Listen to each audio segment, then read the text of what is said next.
चलिए देखिए, अब ऐसे प्रश्न आएंगे कि द्विघात बहुपद x square plus 7x plus 10 के शून्यकों का मान ज्ञात कीजिए। यानी अगर हमारा बहुपद A X square plus B X plus C के रूप में है तो इसके शून्यक कैसे ज्ञात करेंगे। शून्यक ज्ञात करना, या इसे हम दूसरी भाषा में कह सकते हैं कि द्विघात बहुपद को हल करना, या इसे हम कह सकते हैं कि द्विघात समीकरण हल करना। तो ये हम लोग पीछे भी पढ़ चुके हैं। हमने प्लेलिस्ट में द्विघात समीकरण हल करना पूरा डिटेल में बताया है, ठीक है। उसमें जाके देखेंगे, गणित लगेगी आसान। एक करके एक प्लेलिस्ट बनी है कि उसमें गणित के जो इम्पोर्टेंट चीज़ें हैं जैसे ऐकिक नियम हो गए और भी चीज़ें हैं, पक्षांतर करना, तो द्विघात समीकरण भी उसमें हल करना हमने बताया है। तो ये कैसे हल होता है, तो एक बार फिर हम बता दे रहे हैं कि द्विघात समीकरण कैसे हल होता है, यानी द्विघात बहुपद हल कैसे होता है। हल करेंगे तभी तो इसके शून्यक निकालेंगे। दो है तो दो शून्यक होंगे, तो दो शून्यक कैसे हल होगा। तो द्विघात समीकरण कैसे हल होता है, द्विघात बहुपद कैसे हल होगा, ये एक तरह से पहले ये समझिए कि द्विघात समीकरण या द्विघात बहुपद कैसे हल होता है। पहले हम ये जानें कि इस तरह के समीकरण कैसे हल होते हैं। तो देखिए, इसमें ए है, बी है, सी है।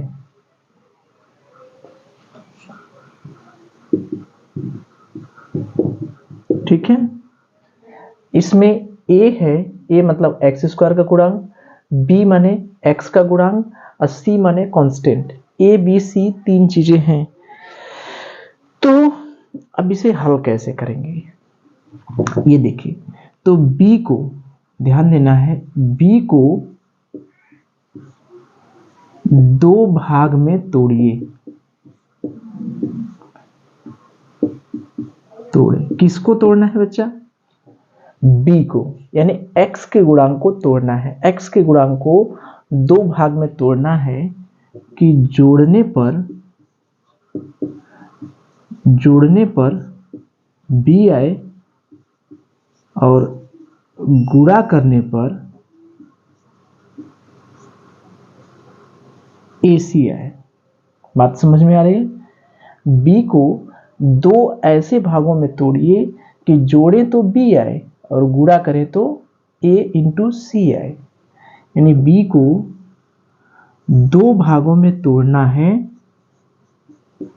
जब जोड़ेंगे तो b आएगा और गुणा करेंगे तो ac आएगा।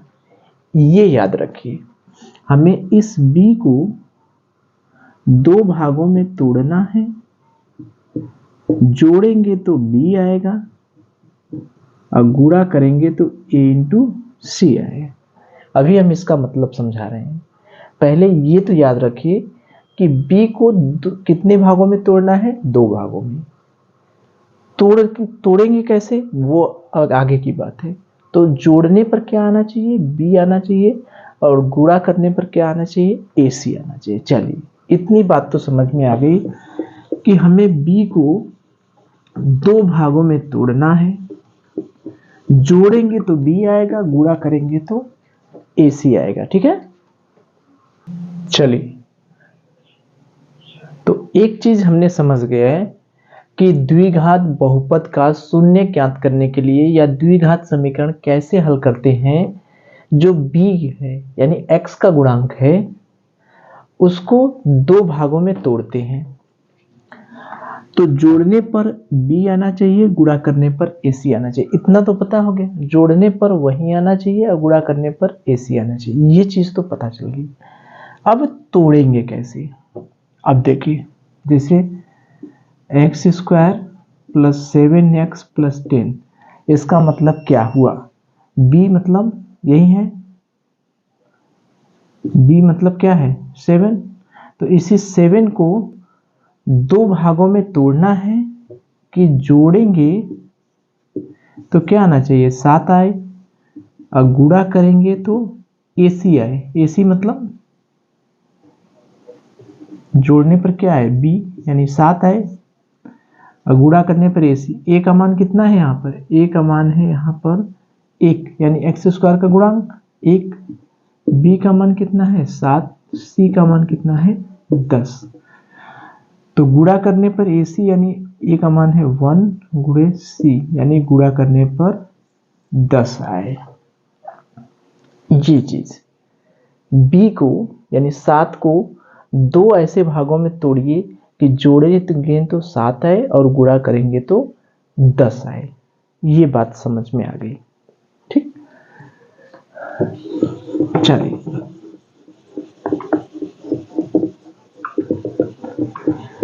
ठीक, अब देखिए, ये तो हम समझ गए कि b को दो भागों में तोड़ना है। b को कितने भाग करना है, दो भाग। b का दो भाग करना है, दोनों भाग को जोड़ेंगे तो b आना चाहिए और गुणा करेंगे तो AC आना चाहिए। अब इसको हल किया जाए, चलिए अब सवाल सीधे किया जाए। देखिए x square plus 7x plus 10, यानी 7 को दो ऐसे भागों में तोड़ेंगे कि जोड़ेंगे तो 7 आए और गुणा करेंगे तो AC, A का मतलब 1 गुणे C का मतलब 10, यानी गुणा करेंगे तो 10 आए। A बराबर क्या है, एक्स स्क्वायर का गुणांक 1, B का मान क्या है 7 और C का मान क्या है 10। तो AC का मान क्या हुआ 1 गुणे 10, यानी क्या हुआ 10। तो जोड़ने पर 7 आना चाहिए और गुणा करने पर क्या आना चाहिए 10। 7 को दो ऐसे भागों में तोड़ना है कि जोड़ेंगे तो 7 आए और गुणा करेंगे तो 10 आए। तो अब कैसे करेंगे, तो दूसरा स्टेप AC का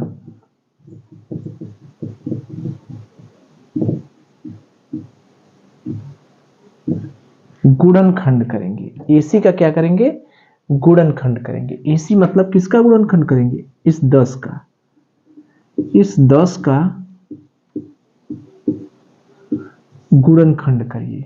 ध्यान दीजिए, देखिए पहले B को दो भागों में तोड़ना है, जोड़ने पर B आए, गुणा करने पर AC आए। तो इसी AC का हम क्या करते हैं, गुणनखंड करते हैं। इसी AC का क्या करेंगे, गुणनखंड। तो 10 का गुणनखंड करिए, 2 पचे 10 और फिर 5 से भाग देंगे 1 आ गया, रुक गए, यानी 10 बराबर 2 गुणे 5, ये आया। 10 बराबर 2 गुणे 5 आया।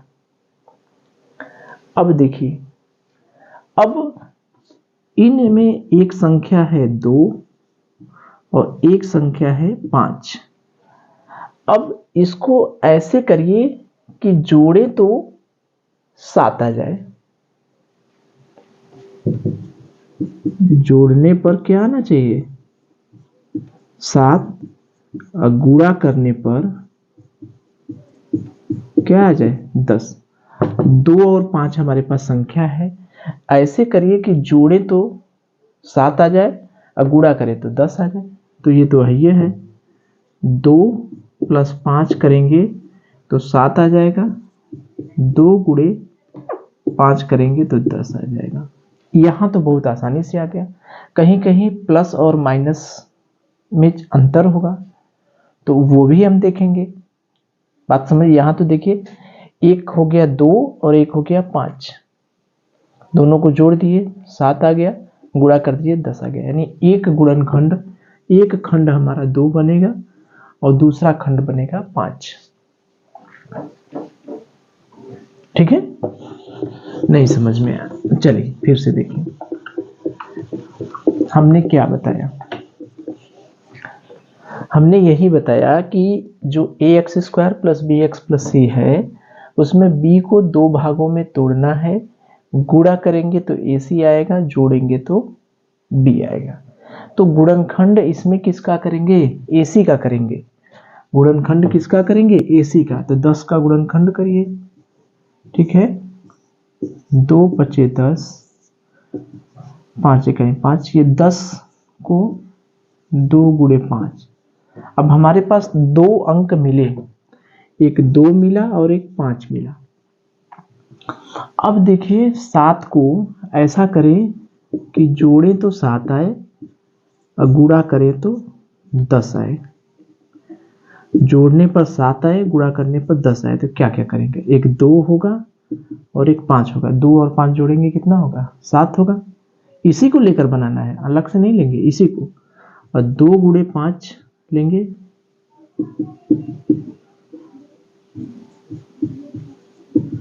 हो गया 10। तो एक खंड हो गया 2, एक खंड हो गया 5। एक आठ और देखें, अभी मैं खंड कर रहा हूं, अभी इसको हल नहीं कर रहे हैं, अभी खंड कर रहे हैं, ठीक है। देखिए ये हम लोग करें तो ये गुणनखंड करना है। अब देखिए यहां पर a की वैल्यू है 4, b की वैल्यू है -1, c की वैल्यू है -5। अब यहां पर b को हमें तोड़ना है, इसको तोड़ना है दो भागों में। जोड़े तो ऋण 1 आए और गुणा करें तो AC का मतलब 4 गुणे 5 यानी 4 गुणे -5 -20। ये कैसे आया? समझ में आया? ये जोड़ने पर और ये गुणा करने पर। जोड़ने पर क्या आना चाहिए? b का मान क्या है? -1, तो जोड़ने पर -1 आना चाहिए और गुणा करने पर a और c, AC का गुणा किए कितना हो गया? -20 यानी -20। तो अब हमें 20 का गुणनखंड, किसका गुणनखंड करना है? 20 AC का। तो 20 का गुणनखंड करिए तो 2 और बढ़ा लीजिए, 20 का गुणनखंड करिए तो 2 दहा में 20, 2 पचे 10, 5 1 यानी 20 बराबर हो गया 2 गुणे 2 गुणे 5। अब देखिए इतना तो हो गया। अब 20 को, अब 20 का गुणनखंड है लेकिन हमको दो ही भागों में तोड़ना है, 2 को ही जोड़ना है। ये जो है ये तो 1 2 3 लोग हो रहे हैं, तो 3 नहीं, हमें 2 2 लेना है। यानी 20 को हम 2 2 3 को कहाँ जोड़ना है? 2 को जोड़ना है, 2 भाग है ना।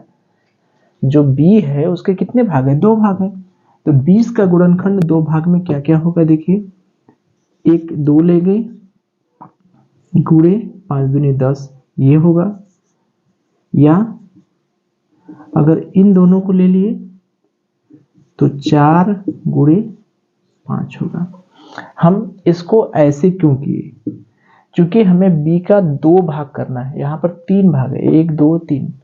तो इस 20 को हम इस 2 को अलग कर देंगे तो 5 दूनी 10 हो जाएगा, एक गुणनखंड। और इन दोनों को एक साथ लेंगे, 4 गुणे 5, 4 पचे 20 हो जाएगा। अब देखिए, अब हमारे पास दो ऑप्शन हो गए, एक ये हो गया, एक ये हो गया। अब हमें देखना है कि हाँ, अगर हम 2 और 10 संख्याएं लेते हैं तो क्या जोड़ेंगे तो -1 आएगा, गुणा करेंगे तो 20 आएगा, ये तो कंफर्म है। गुणा करेंगे तो -20 तो आ सकता है, गुणा करेंगे तो ये एक होगा -2, एक होगा 10, तो गुणा करेंगे तो अब देखिए हमें ये जोड़ देखना है और ये गुणा देखना है। तो अगर मान लीजिए हम एक 2 लेते हैं, एक ऋण लेंगे एक धन लेंगे, तो गुणा करेंगे तो -20 आ गया, लेकिन जोड़े तो कितना आ गया? 8 आया। जोड़े तो 8 है, लेकिन जोड़ने पर कितना आना चाहिए, -1। अगर हम इसको लेते हैं मान लीजिए, तो जोड़ेंगे तो 2 और -10 को जोड़ेंगे तो क्या हुआ, देखिए अगर हम इसको पहले भूल जाए तो इसको जोड़ेंगे, 2 -10 जोड़े तो कितना आ गया, -8। अब गुणा किए तो 20, ये तो सही है। अगर मान लीजिए हमने -2 और 10 लिया तो -2 और 10 जोड़ेंगे तो 8 आ गया, गुणा करने पर तो 20 है। तो गुणा वाला तो सही हो रहा है, लेकिन ये जोड़ वाला नहीं सही हो रहा है। तो इसका मतलब 2 और 10 को लेके एक ठो धन एक ठो ऋण लेके कर रहे हैं, तो ये तो नहीं होगा। ठीक, अब देखिए दूसरे को लेकर देखिए,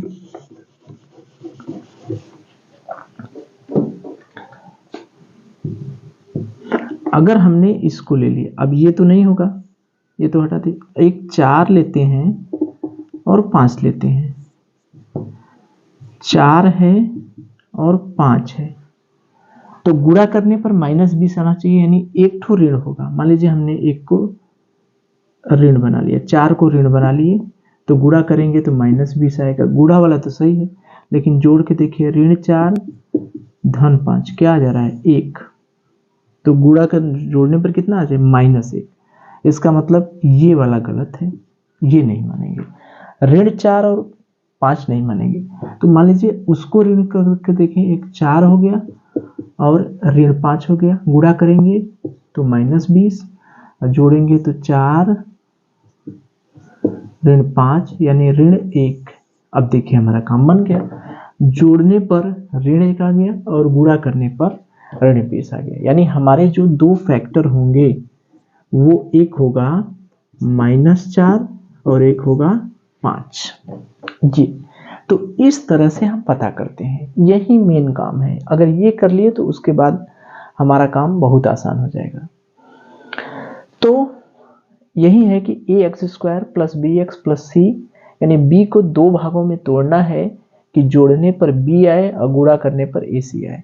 गुणनखंड ac का करेंगे, फिर अपने हिसाब से सेट करेंगे। जैसे यहाँ पर 20 था, ac का मान क्या है, -20, तो गुणनखंड 20 का हमने किया, तो 2 × 2 × 5, तो ये 1 2 3 ठो है, लेकिन हमको इसको 2 के रूप में लेंगे क्योंकि 2 ही भाग तोड़ना है। तो 2 भाग होगा, एक 2 × 10 होगा और एक 4 × 5। तो 2 × 10 को हमने लिया, तो 2 और 10 को ले रहे थे, तो जोड़ने पर ये जोड़ और गुणा, तो एक ठो तो ऋण होगा तभी गुणा करेंगे तो 20 होगा। तो मान लीजिए एक बार इसको ऋण किए तो ऋण 2 धन 10 जोड़े तो क्या आ गया, 8, अब गुणा करने पर -20, ये नहीं हुआ। अगर उसको ऋण किए, 2 ऋण 10 किए तो जोड़ने पर क्या आ गया, ऋण 8, ये भी नहीं हुआ। तो ये था। अगर 4 5 को लिए तो ऋण 4 ले रहे थे, धन पर एक ठो ऋण होगा एक ठो धन होगा, तभी ना गुणा करेंगे तो माइनस आएगा। तो ऋण 4 धन 5 जोड़ रहे थे तो 1 आ रहा था, इसका मतलब ये नहीं होगा। 5 को ऋण किए तो हमारा ऋण आ गया, यानी एक खंड हमारा, इसके क्या क्या खंड होंगे, इससे हमको ये पता चला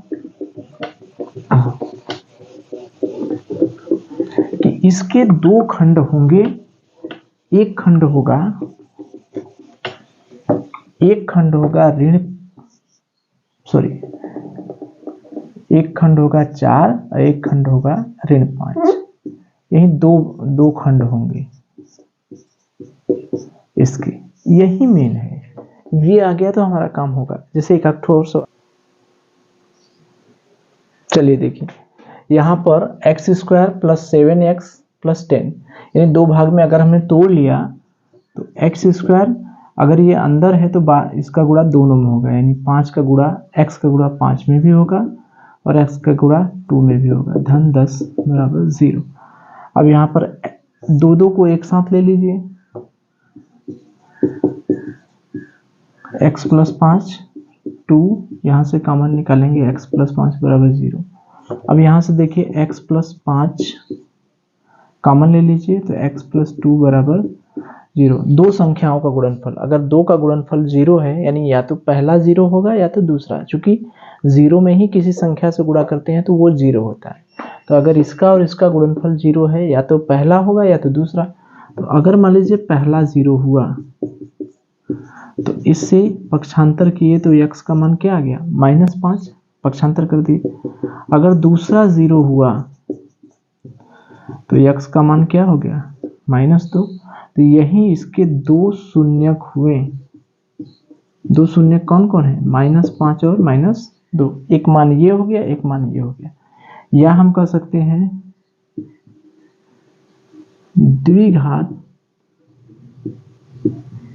समीकरण सॉल्व करने पर दो मान,